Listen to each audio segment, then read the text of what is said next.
You ask Tiger to solve. This deals with linear equations with one unknown. The final result is f equals -2. Let's solve it step by step. Simplify the expression. Group like terms.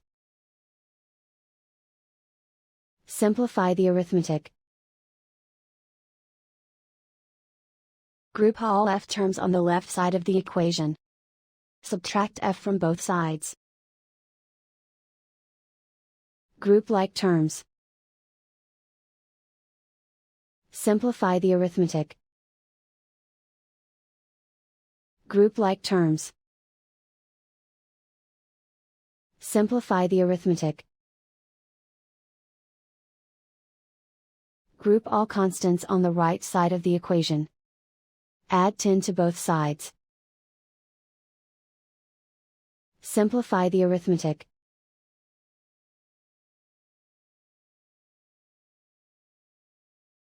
Isolate the f. Divide both sides by -8. Cancel out the negatives. Simplify the fraction. Simplify the arithmetic. Find the greatest common factor of the numerator and denominator. Factor out and cancel the greatest common factor. And so the final result is f equals -2.